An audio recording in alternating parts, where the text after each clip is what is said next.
লিখিত অভিযোগ দায়ের করতে গিয়েছিলাম 23 তারিখের ঘটনাটা নিয়ে, নাইমুদ্দিন ভাইয়ের উপর হামলার ঘটনা নিয়ে।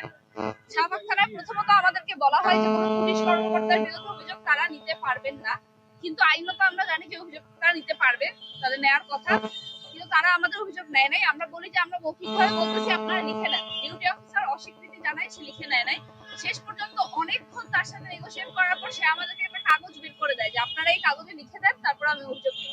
সেই কাগজে আমরা ডিটেইল অভিযোগ লিখে দেওয়ার পর উনি সেই অভিযোগ রিসিভ করতে অস্বীকৃতি জানান এবং অনেকক্ষণ আমরা তাকে বলি যে আপনি অভিযোগটা শুধুমাত্র রিসিভ করেন, যেহেতু ওসি স্যারও নেই, পরবর্তীতে আমরা তার সাথে না হয় এসে কথা বলবো বা আমরা আপডেট নিব, কিন্তু শেষ পর্যন্ত তিনি আমাদের অভিযোগটা রিসিভ করেননি। ফলে শাহবাগ থানায় আজকেও আমরা কোনো অভিযোগ দায়ের করতে পারি নাই, তারা সরাসরি আমাদের অভিযোগ নিতে অস্বীকৃতি জানিয়েছে। একটা ঘটনা ঘটছে, একটা অফেন্স ঘটছে এবং সেটা আপনি জানি, তো সেই জায়গা থেকে যে কেউ এসে ওই ঘটনার ব্যাপারে অভিযোগটা দায়ের করতে পারে।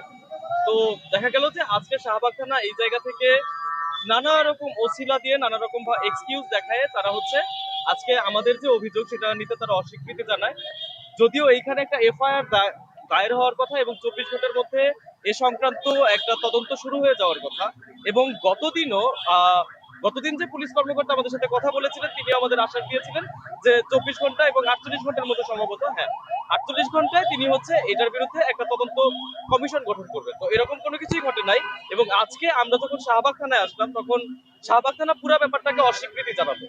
তো এখন বিগত দিনের ঘটনা, অর্থাৎ নাইমুদ্দিনের উপর যে হামলা সেই ঘটনা, তার সাথে আজকে শাহবাগ থানা আমাদের সাথে যে মানে অসহযোগিতামূলক আচরণটা করেছে, এই দুইটা বিষয়কে একত্রিত করে আমরা চেষ্টা করব ম্যাজিস্ট্রেটের কাছে যেতে, ম্যাজিস্ট্রেট বরাবর একটা বিচারিক প্রক্রিয়ার মধ্যে এই ব্যাপারটাকে নিয়ে যাওয়া যায় কিনা সেই ব্যাপারে আমরা একটা আলোচনা সাপেক্ষে একটা প্রোগ্রাম রাখবো, এবং একই সাথে স্বরাষ্ট্র মন্ত্রণালয় আমরা স্বরাষ্ট্র মন্ত্রণালয় বরাবর একটা স্মারকলিপি পেশ করব।